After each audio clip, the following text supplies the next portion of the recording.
Well, hello, everyone. My name is Beth Johnston. I'm the Chief Community Engagement Officer here at the FSHD Society.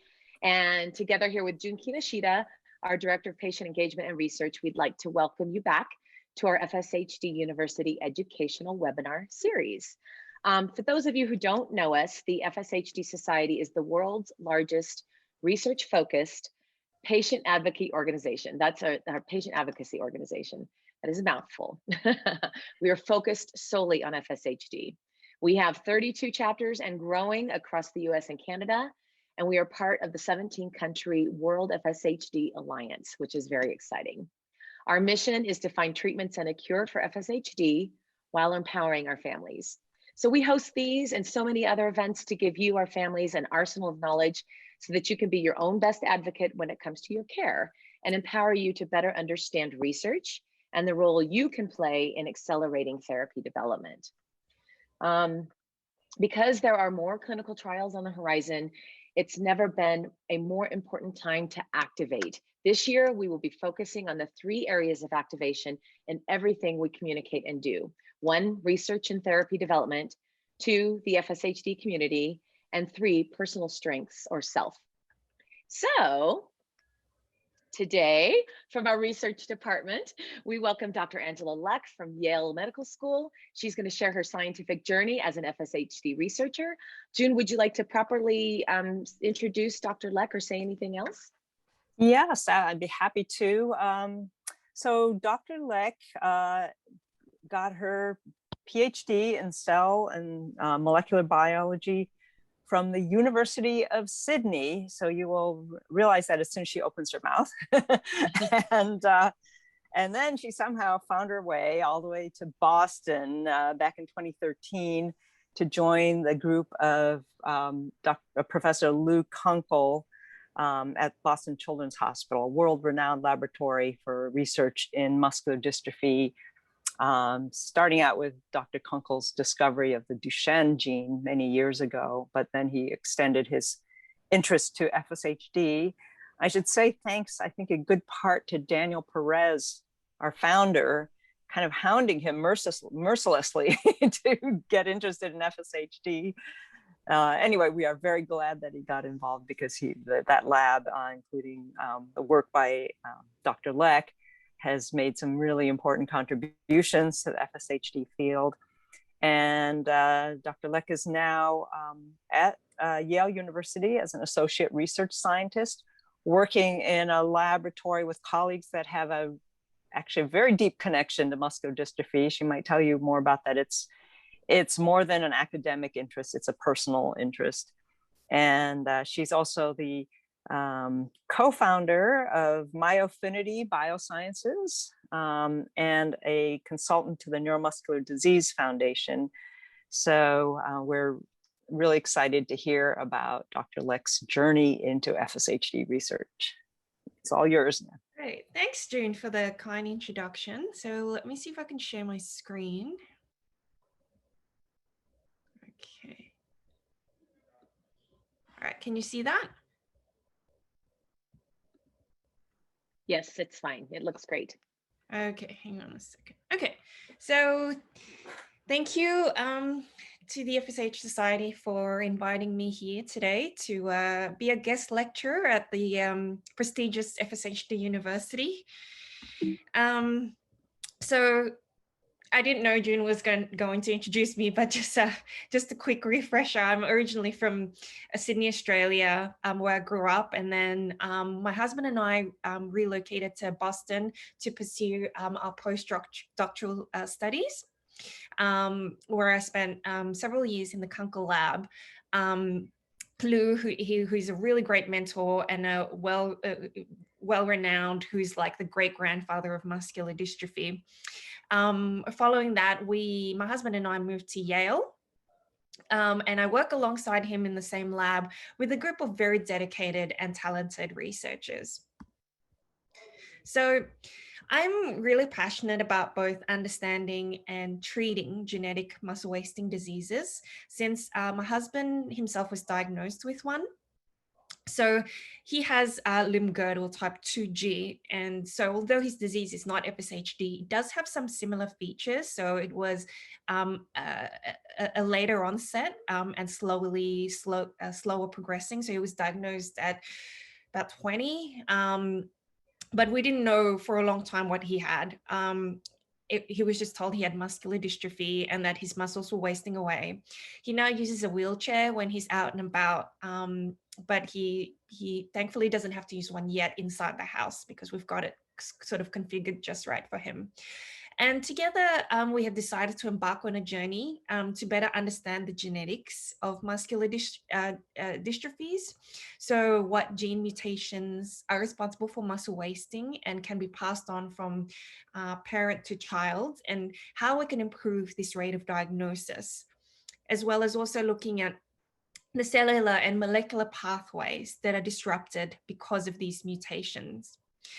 I've also have a lot of experience working with cell and animal models for different muscle diseases, which are very important tools for understanding the disease and also testing of potential therapies. And lastly, in our lab, we have a lot of different translational research projects, which involves exploring different and novel therapeutic approaches for muscular dystrophies, which includes FSHD. So I've spent many years looking to different aspects of muscular dystrophies. So muscular dystrophies are essentially a group of genetically inherited muscle wasting disorders, and they can roughly be classified into 6 broad subtypes shown here. Each of them have its own common genetic cause and a shared pattern of inheritance, as well as distinct clinical features. So there is a variable age of onset and progression between the different subtypes. So for example, Duchenne muscular dystrophy affects more young children and is quicker in progression compared to say FSHD, which tends to affect older teens and is slower in progression.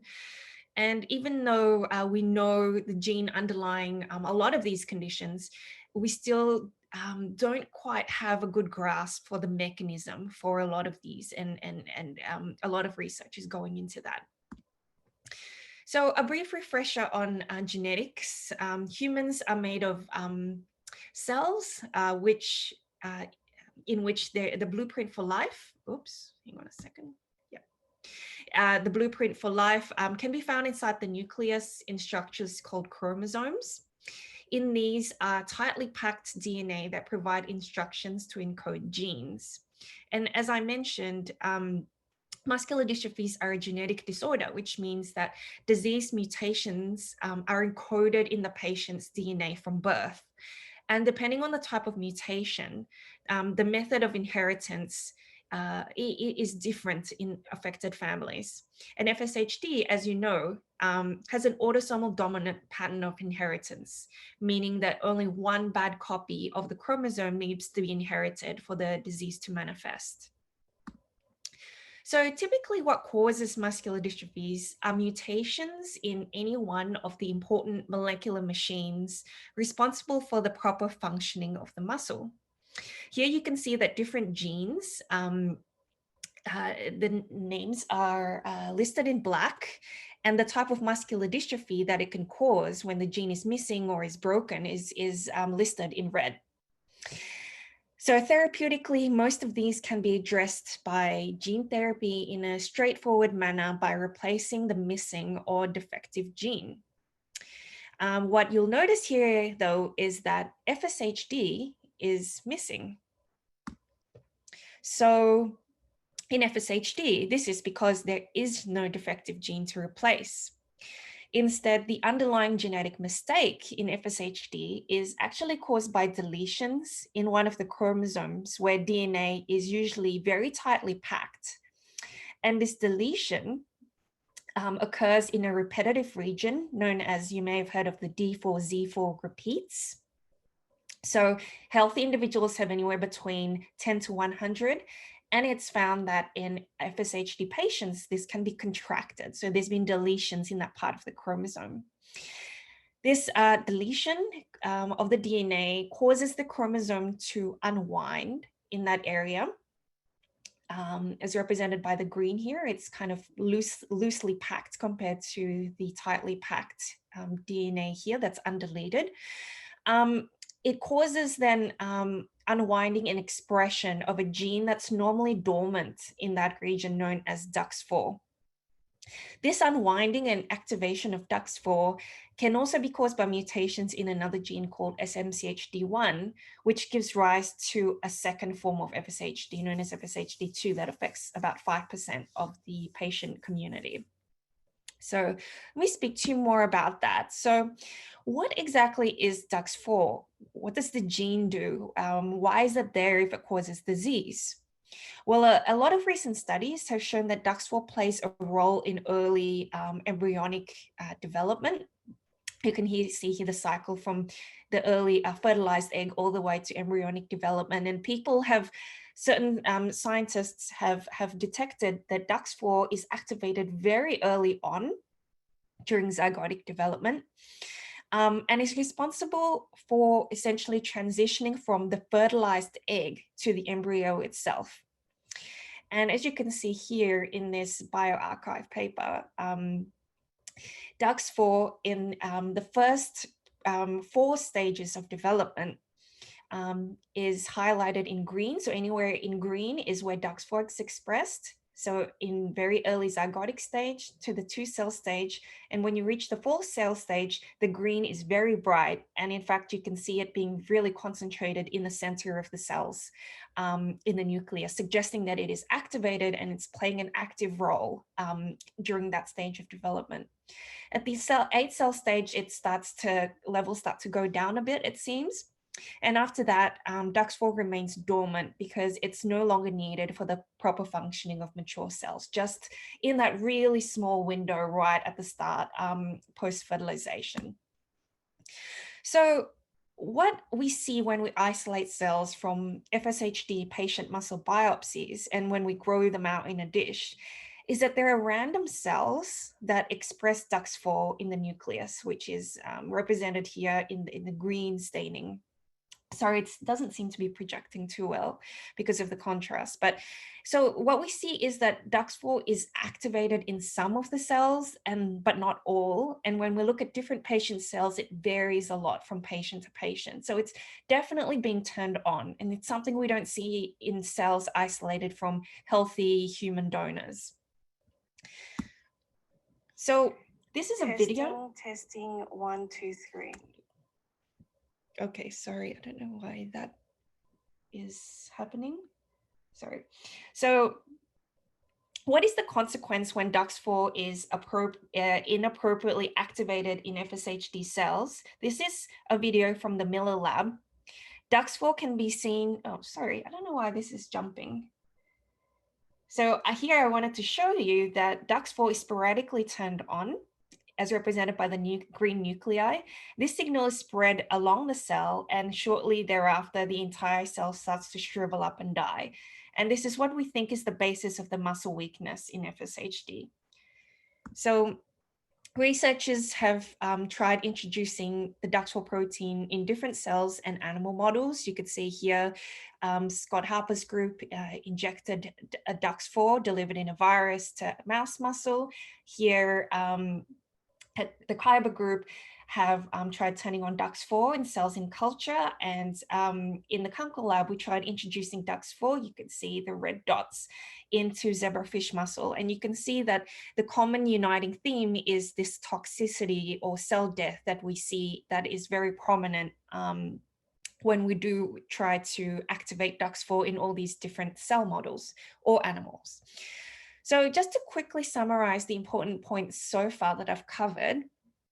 So FSHD, I wanted to convey, is a unique form of muscular dystrophy involving deletions of the chromosome. And it sets it apart from all the other more classic forms of muscular dystrophy that have simply a mutation or a base change or a null mutation in a single gene. And so these deletions in the chromosomes, they can be passed on from parents to offspring, or they can occur sporadically in patients in what's known as de novo mutations. Deletions then cause the chromosomal DNA in that particular region to unwind and activate a dormant gene called DUX4. And normally DUX4's function is to regulate an early stage of embryonic development. But in FSHD patients, in full-grown adults, DUX4 activation actually causes muscles to be unhealthy and at times to prematurely die. So how do we go about treating FSHD, targeting DUX4 activation and preventing cells from dying? Well, there are three broad approaches that different researchers in the field are trying. The first is what's known as DUX4 upstream strategies. That means, how do we prevent DUX4 from turning on when it's not supposed to? This includes strategies that prevent unwinding of the chromosome or by altering the genetic code in that region to prevent DUX4 from ever turning on. The second is what's known as direct DUX4 targeting. These strategies involve silencing the instruction to make DUX4 before it can wreak havoc inside the cell. And the third is targeting DUX4 downstream pathways. And these are strategies that exploit the molecular circuits disrupted by DUX4 that cause cells to die. And this last strategy, in fact, is what our lab focuses on and is what I'll be talking to you about today. So what is appealing about this strategy is that some of these molecular pathways disrupted by DUX4 are in common with other diseases that have been heavily studied. And there are a lot of existing compounds on the market that have already received FDA approval. Creating a drug from scratch consists of many stages and is a long and expensive process. However, when you repurpose existing drugs, it can greatly shorten these stages and significantly reduce costs. And this is because these drugs have already been characterized and proven safe to use in humans. So it greatly shortens the discovery and preclinical stages. And so this begs the question of whether we can repurpose any existing drugs to treat FSHD. So to pursue this therapeutic strategy, we have to first try to understand how it is that DUX4 wreaks havoc in the cell. So DUX4 is what's known as a transcription factor, meaning that it is a very promiscuous gene that has the ability to switch on many hundreds of genes. Once it's turned on, it creates like a snowball effect of gene activation. So we must first identify what these genes are and the molecular interplay between them. Can we identify the specific circuits within the cell that result in them dying once DUX4 triggers that snowball effect? So to answer this question, we perform what's known as a genetic screen in our lab. And in this screen, we looked at the contribution of each of the 20,000 human genes in the context of DUX4 activation. So turning it on and turning it off one by one using CRISPR technology and seeing if it can change the cell death outcome that's typically associated with expressing DUX4. Basically, long story short, the results of this screen strongly pointed to one pathway that manages how cells function under low oxygen conditions. And this was a sort of a novel finding. And, we decided to delve further into these. And what we discovered was that knockout of oxygen sensing genes in this pathway, as well as activation of its regulators, actually prevented DUX4 from causing cells to die. So the DUX4 can turn on, but the cells don't die. And this was indeed a very important finding. And it means that this pathway that we've stumbled upon can now be targeted for treatment of FSHD. So the strategy to repurpose existing drugs, it seems, has some legs in the context of our genetic screen findings, because there are a lot of known compounds that inhibit this pathway that we identified to prevent DUX4 cell death. Here are some of the known drugs and nutraceuticals that we are screening in the lab that target that pathway known as hypoxia signaling. But there are many more that fall under this class and already have FDA approval. So to test if these compounds can prevent DUX4-induced cell death, we use an assay that includes a marker. So a marker fused to a fluorescent molecule. I've lost my cursor, there it is. Fluorescent molecule, it can then be recognized by a cell death gene. So if this cell death gene is present because cells are dying, the marker gets cleaved, and where it's then free to bind DNA inside the cell and fluoresce green when there is cell death. So if we add these to our cells expressing DUX4, this is what we see. We see lots of green dots, which means that this assay is working, and we see widespread cell death. So when we apply our candidate compounds in the presence of DUX4, you'll see some green dots, but they are very much reduced compared to the untreated. And this is quantified in the following graph, where you'll see that various compounds here reduce the amount of cell death at least twofold compared to the untreated. So we also know that DUX4 misexpression is linked to activation of, as I mentioned, many key genes, and these are known as biomarker genes that are linked to disease state. So we selected 3 of these biomarkers, known biomarkers associated with FSHD, and assess them in patient cells dosed with our candidate compounds. And the results show that they variably reduce some of these levels of the biomarker genes. But the 2 that are similarly functioning drugs, rapamycin and everolimus, were the ones that we chose to then further explore and test in a mouse model of FSHD. So we've been working with the mouse model from the Jones lab. So Peter and Takako created a DUX4 inducible mouse model, which means that it has a human DUX4 gene put into the mouse that can then have an on or off switch. And in these experiments, we'll be comparing results from healthy mice that do not have the DUX4 gene at all to the FSHD mouse that has the DUX4 gene turn on, or which results in muscle degeneration, and also comparing it to the DUX4 off as a control, which looks healthy. And to this model, the first drug we tested was everolimus, which we dosed every 2 days for a month. So after administering the drug, we monitored the mice and the control groups in a variety of tests. One of them is the treadmill endurance test, which looks at how long they can run before exhaustion in this apparatus here. So in this test, we see that control healthy mice with and without the drug ran full time and did not reach exhaustion, while both groups of FSHD mice with and without the drug actually look quite similar, suggesting the drug at this particular dose we were using was not having a beneficial effect in this assay. Another test we conducted was to measure the grip strength of treated mice, where mice are made to grab a bar, which measures how much force they're able to pull with their forelimbs.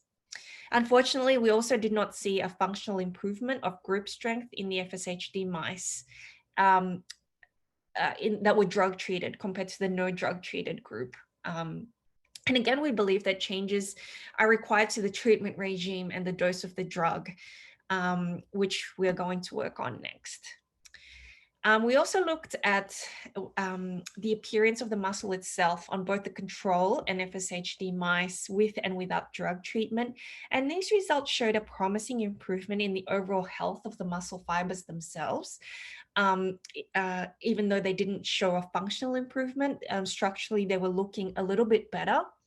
But looking at the FSHD biomarkers that are specific to mice, these drug treatments did not significantly change these compared to the no drug treated group. We next assessed levels of muscle membrane leakiness and myofiber death. So far, it looks like there may be a reduction in the number of these positive green fibers when treated with everolimus, so indicating that the fibers are less leaky in response to the drug. We also looked at myofiber cell death, represented by the green dots here, which is known as in scientific terms as tunnel staining. And again, we saw reduction, which was encouraging, but we're going to have to check more mice at this stage to be sure of this result. So to summarize our studies so far, we have performed in-depth studies of DUX4 activated molecular pathways, and it's led us to identify druggable targets for FSHD. There are, it seems, existing compounds, drugs out there that can target this pathway to reduce DUX4 induced cell death, and that repurposing these drugs may provide a faster path to the clinic. So other labs have generated FSHD models that we're working with, and they can be used to screen for drug efficacy testing and also showing improvements in muscle structure and function in response to these various drugs. And although we have not yet seen a functional improvement using our candidate drug in this mouse, I believe there is still room to optimize the drug treatment regime and the dosing. And finally, I just wanted to convey that there are, in addition to this effort, many avenues currently being pursued to treat FSHD, and that the patient community should definitely remain hopeful.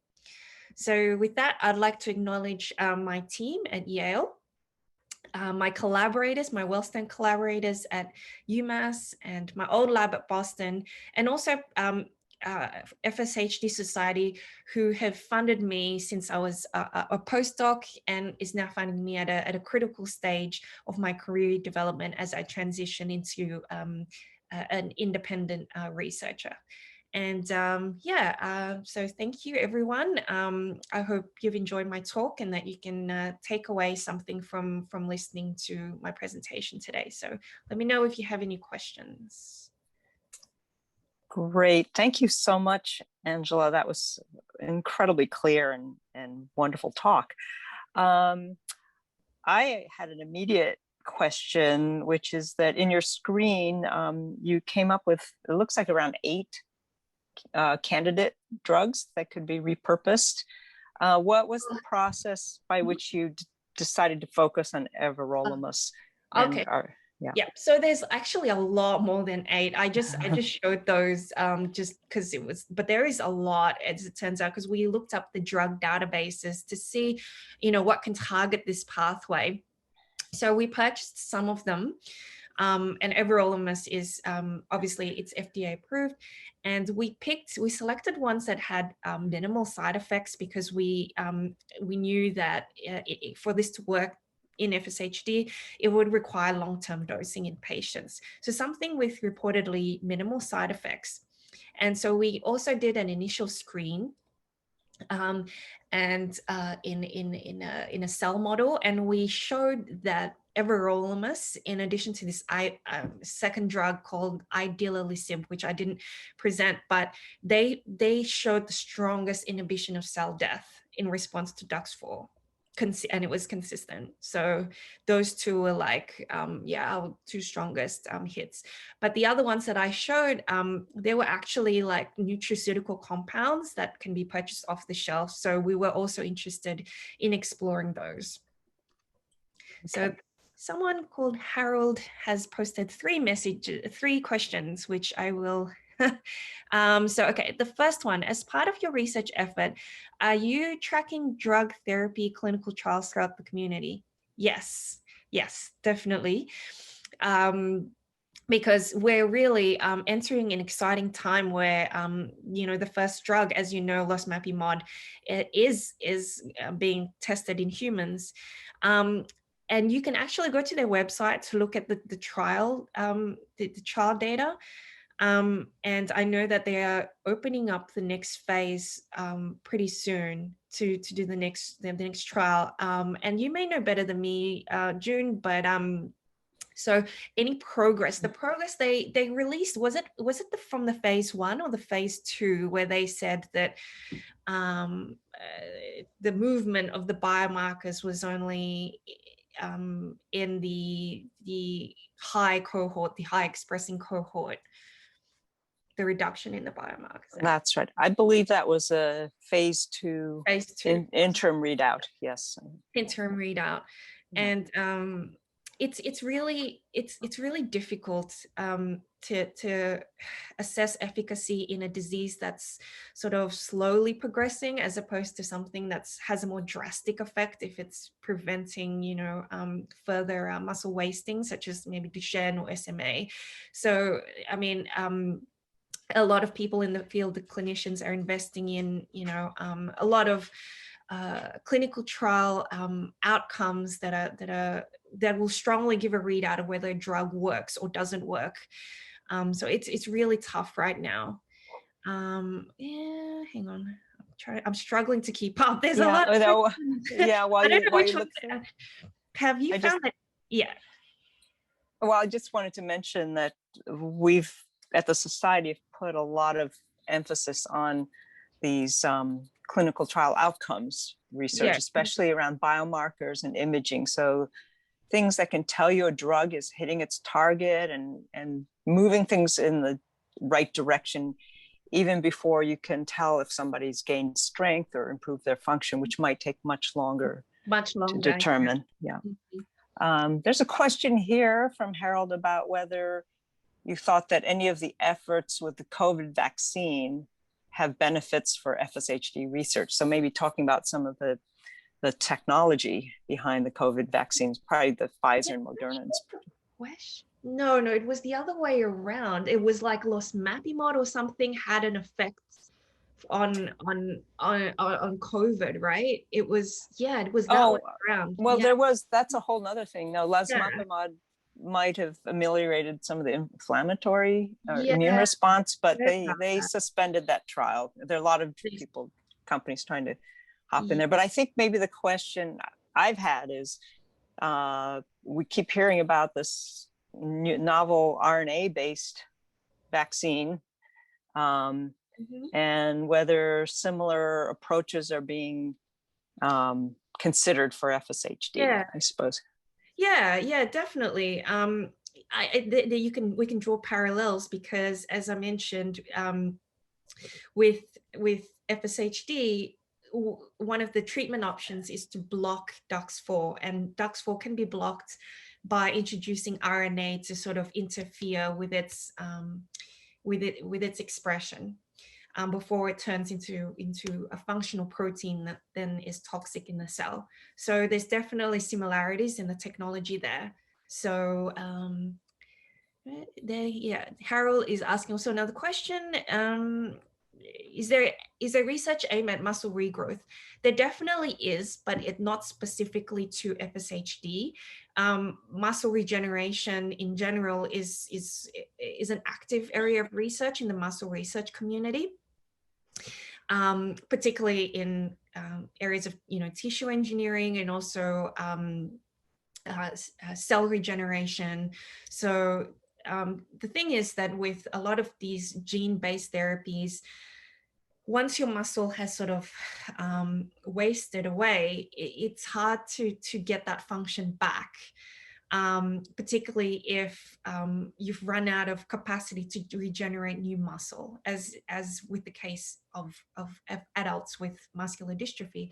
So the holy grail, I guess, would be to fix the underlying genetic defects, but also have a secondary therapy that can then promote new muscle cell growth, which would involve stem cells or new muscle graft or something like that. But that area is still very young, and none of that has been approved for clinical use. So, but that's definitely an exciting area. But I know a lot of. Sorry, go on. Oh, no, go ahead. I thought you were ready to move on to a new question. Oh no, we can go to a new question. That's fine. Yeah. Oh, okay. Well, Rich is wondering if there's funding for you to pursue further testing of these candidate drugs, the different dosing studies and so forth. I've definitely applied for more funding to further my testing on these drugs, and I will continue to do so. We have so many candidates that can prevent cell death in culture, and we want to be able to translate that into a mouse and seeing if we can get functional improvements there. We're just hoping that the mouse model is sort of can recapitulate the FSHD symptoms or clinical phenotypes in humans that can then give us confidence if the drug will have an effect in humans or not. And I've definitely spoken to Jeff Statland, who is a clinician, and he has established a clinical trial, FSHD clinical trial network in the US and also in Europe. And he's really interested in this concept of repurposing drugs for FSHD. And he says there is definitely a path there. So we are in conversations about that. So. Great. Let's see, here's another one. Do you think DUX4 is involved in cancers? And will research in cancer help in the pursuit of FSHD treatment? And he notes that cancer is often a hypoxic state. Yeah, no, that's true. DUX4 is often linked to that. And there has been quite a few publications. So publications that come out to do with DUX4 are normally FSHD related or this particular type of cancer, this sarcoma. Have you seen those, June? The sick ductal sarcomas. Yeah. So I've actually, admittedly been ignoring those ones because I don't have a cancer background, but there is these aggressive tumors that have this rearrangement of, they find DUX4 being rearranged, the gene, in these types of cancers. So that's definitely, but as to how that works, I'm not quite sure, but that's the limit to my understanding, but I should probably read up more about that. I think I'd also seen a paper suggesting that DUX4 is activated by some tumors to help them evade immune surveillance, which is interesting, and that there might be drugs developed targeting DUX4 in that context that might, perhaps be something to look at for FSHD, but that's way down the road. That's really early days, even for cancer treatment based on DUX4, I think.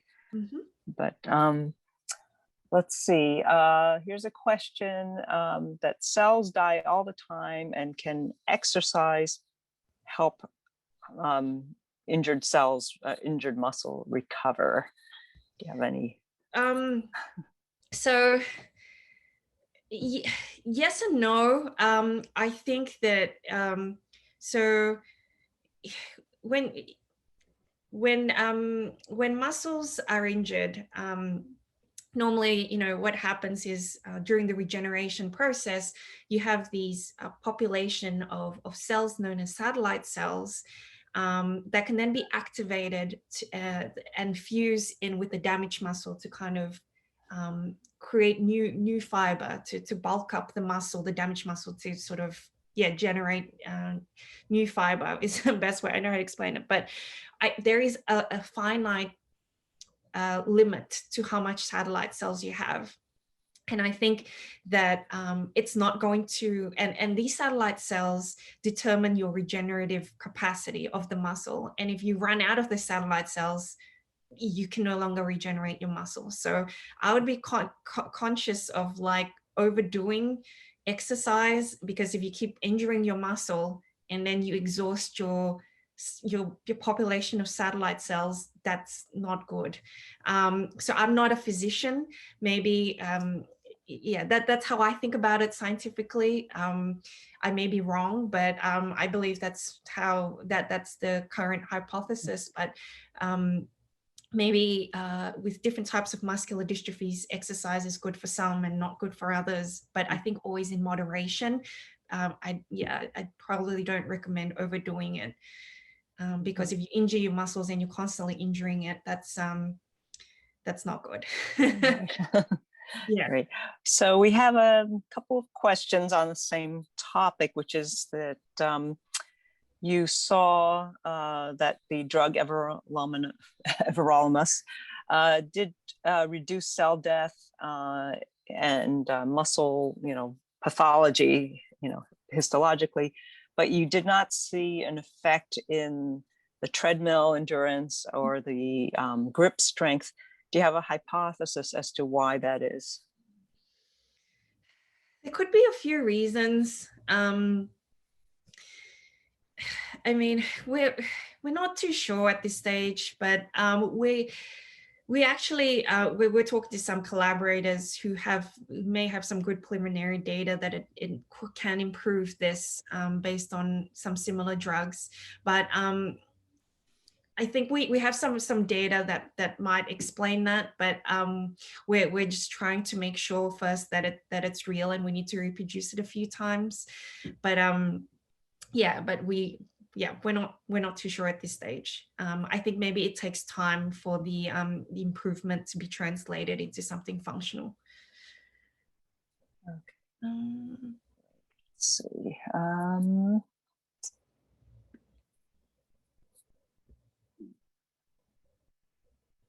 Here's a question which I'm not, someone wants to know, what are some of the nutraceuticals that you identified in your screen? We saw this liquortigenin. I have problems pronouncing them, which is something found in like licorice, and then something else found in green tea, which is EGCG, liquortigenin, molybdenum, honokiol, magnolol. Those are all nutraceuticals that for some reason is able to inhibit DUX4-induced cell death. But that's not to say you should go taking it straight away, because we need to trial that out in a proper clinical trial. I'm not saying that that's going to work in humans, just to be clear. It works in culture, but translating it to humans is a completely different ballgame. Okay. Here's a question from Jason asking, why does preventing cell death not necessarily imply that patients can regrow muscle through traditional means like exercise? From a naive point of view, it feels like if cells are no longer dying, exercise might be effective in building muscle again. Sorry, who asked that question? I'm just going to find it so I can read. Jason.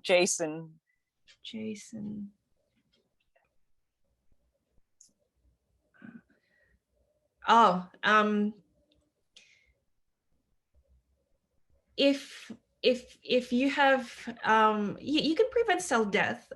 So cell death and muscle regrowth are two kind of independent, but also interlinked pathways. But what I was saying was that what allows muscle cells to regrow are these population of regenerative cells known as satellite cells or stem cells. And once you have depleted those because you have undergone a lot of regeneration in your muscle because it's been damaged a lot, it's not good. That's when you start to get fibrosis and like where you have scar tissue instead of muscle there because your muscles have failed to regenerate. I don't know if that makes sense. Hang on, let me just see the second part of his question. Oh, I'm sorry. I just it moved. I moved it from out of the queue. Sorry, because there's so many. Yeah, a lot of these things I'm just like, I don't have evidence, but I'm just I'm postulating to the best of my ability. And please don't take my word as gospel. Right. Yes. I think there was a question somewhere there about when would you anticipate a clinical trial of one of these repurposed drugs you founded? I think once we get like some evidence of functional improvement, or maybe I'll need to talk to a clinician, Jess Statland, who can, or Rabi Tawil, for example, who, because I'm not a clinician, so I'd need to collaborate with someone that has the potential to do a clinical trial.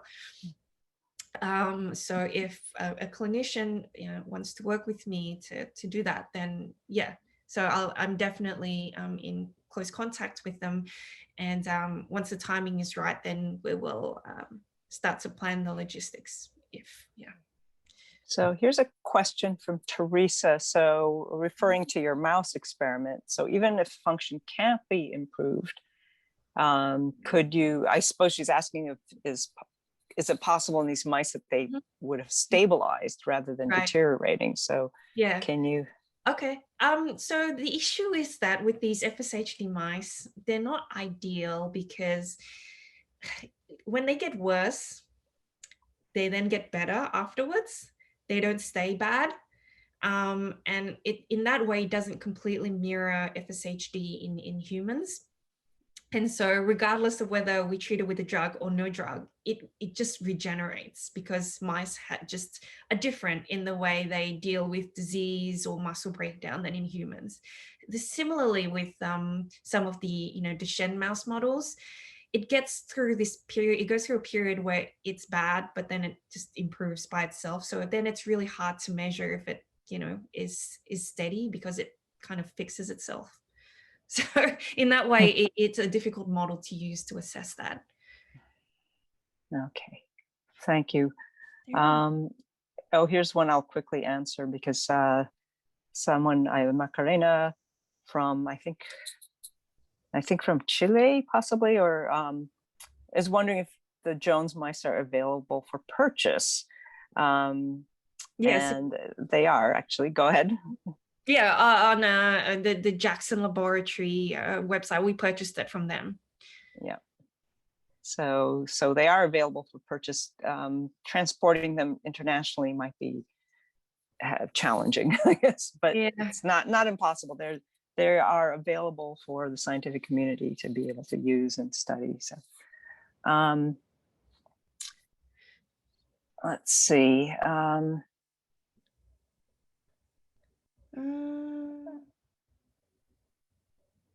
Let's see, here's a question about, kind of touches on the sort of FSHD with, that turns out to be neither type 1 or type 2. So clinically, maybe it looks like FSHD.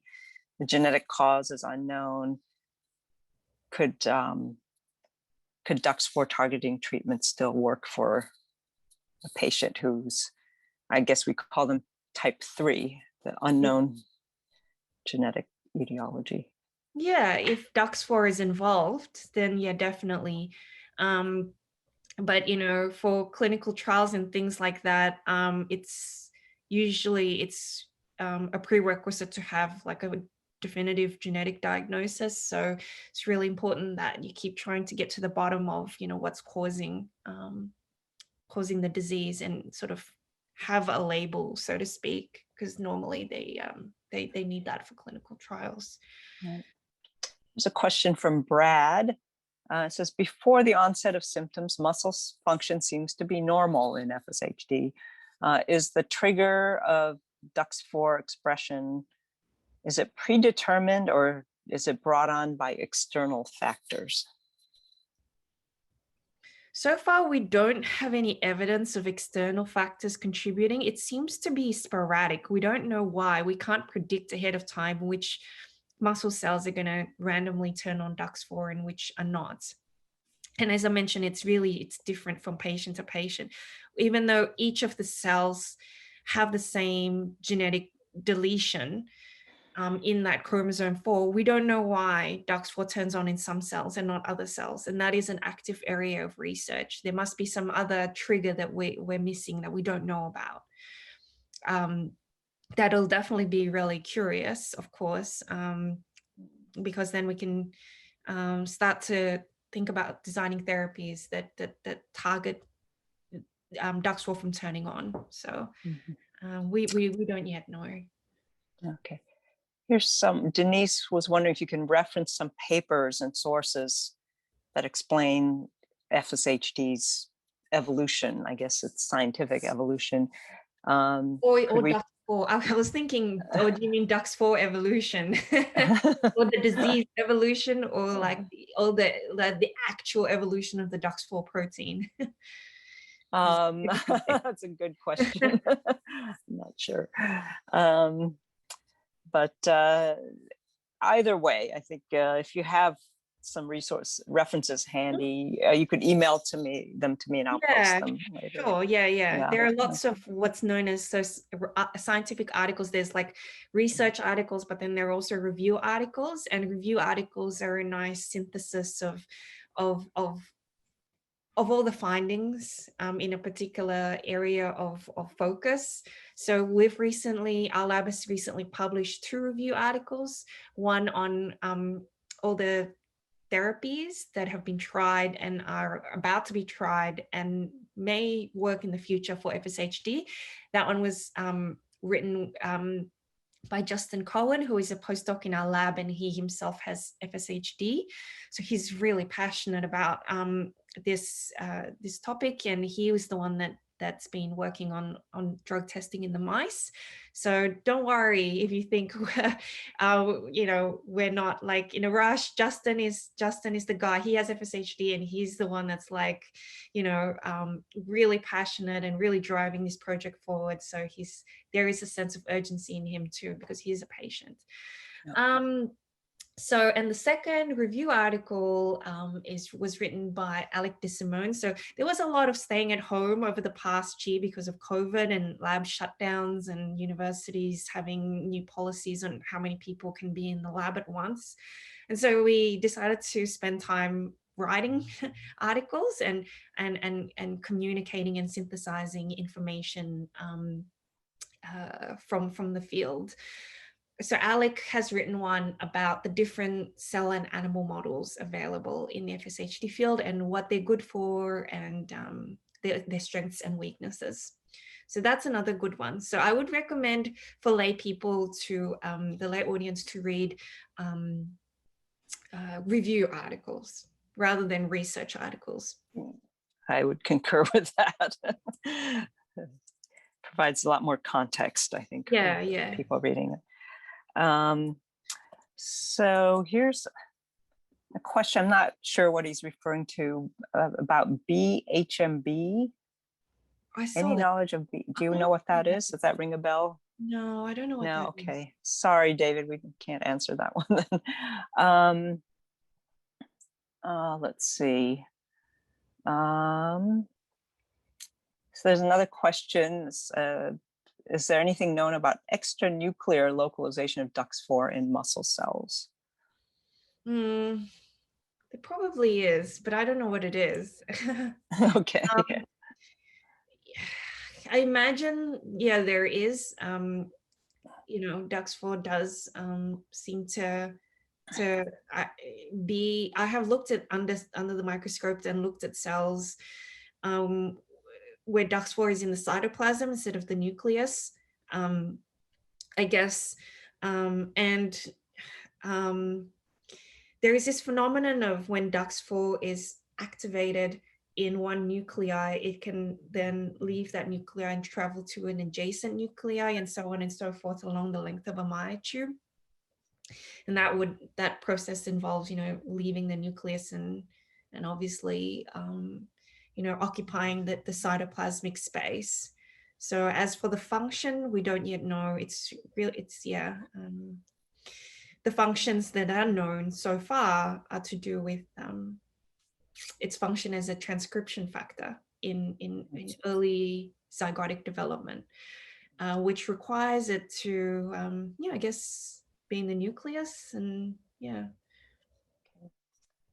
Here's an interesting question. Did you look at any blood biomarkers like creatine kinase in the mouse model as you were dosing with everolimus? So we have actually collected blood, but we haven't measured the CK levels. But I anticipate for the CK levels to be high in the FSHD mice, because we saw a lot of the leaky membranes. Having said that, CK isn't really used as a biomarker in FSHD, more in other diseases such as Duchenne and a few other limb girdles. But as I mentioned, no animal model is a perfect kind of model for a disease. And so we're working with any readouts. We can see that's different between the disease model and the healthy model. to see if our drug is having an effect, even if sometimes, you know, it doesn't perfectly recapitulate the human condition, the human FSHD condition. Human. So I'm afraid we're getting close to the end of our time. I did want to address a number of people were asking about the timeline for clinical trials across the board. Really hard to know. Yeah, I don't want to say a number. And it depends on funding, of course, and things like that. And I'll keep you posted. I promise to keep you posted through the society and other means. You know, I'm constantly presenting my work and giving updates. So, you know, you'll know. and more generally, if those of you have looked, we have what we call our drug development pipeline posted on our website, which shows around a dozen different programs, some of them by companies, some like Dr. Leck's from academic labs, kind of shows you approximately where they are in the process towards getting to clinical trials. And what I would say is we have on our website, we have something called the Research Contact Registry, and you need to sign up for that. There's a form right on our website. Tell us that you are a patient and tell us where you are located. And we also need your email address. And those are 3 critical pieces of data we need in order to alert you about clinical trials that are coming up, because we only notify patients. It does, you know, it wouldn't make sense to send that out to the whole universe. And it also, we can't send it out everywhere. We need to send it out to geographically specified areas where you can, you know, you're close enough to being able to a location that's running a clinical trial. So if you would like to receive those alerts, please be sure to go on our website, sign up under Get Involved, the Research Contact Registry. That's really critical. And there are going to be 3 or 4 new compounds that are going into phase 1 and maybe phase 2 clinical trials in the next 12 to 18 months. So it's an exciting time for our field, and we're begging everybody who is a patient, who wants to have the opportunity to help out in research, to sign up to that, for that Research Contact Registry. Yeah. And with that, since we're almost out of time, I'd like to bring back Beth. First, thank you, Angela, and Beth, you can give your parting message. Parting message, absolutely. Angela, thank you so much. That was amazing. I want to read one comment from Asifa that it just, I think, encompasses everyone's feelings. Asifa says, just wanted to thank you for such a fantastic presentation. You've explained your complex research in a very simple and thorough way, which doesn't happen very often. I hope we hear much more from you. Thank you for your passion and your focus on FSHD research. So from the entire community, we thank you so much. Yes. All right, so just a few announcements. Our next monthly FSHDU webinar is on Thursday, May the 20th at our regular time at 1 o'clock Eastern. Our guest then is Lynn Stevens. She's the Director of Workforce Development for Goodwill Industries of North America, or North Louisiana. Her topic is Job Talk, and she will talk about disability employment fallacies, assistive devices that can help you remain employed, and career change strategies, and where to turn for help in making such an important decision. So again, these webinars are scheduled for the 3rd Thursday of every month from 1 to 2 o'clock Eastern. And 2 events that are coming up that address mental well-being. Tuesday the 27th at 8 o'clock Eastern is our Caregiver Sharegiver Hour. And that's specifically for those of us who are providing care to our loved ones with FSHD. And then, of course, our next monthly wellness hour is Monday, May 10th at 5 o'clock Eastern. And these sessions are open to everybody and discuss a variety of topics related to well-being. And then, of course, our FSHD Society radio show and podcast featuring the famous or infamous Tim Hollenbach is the 2nd Tuesday of every month at 9 o'clock Eastern. Next month, on May 11th, Tim's guest is going to be Lori Brandt. She's a life coach who also lives with FSHD. Check our website, our events calendar for all of these upcoming events, including local chapter events, and watch your email inbox as well. So thank you again for joining us today, and we will see you next time. Bye-bye.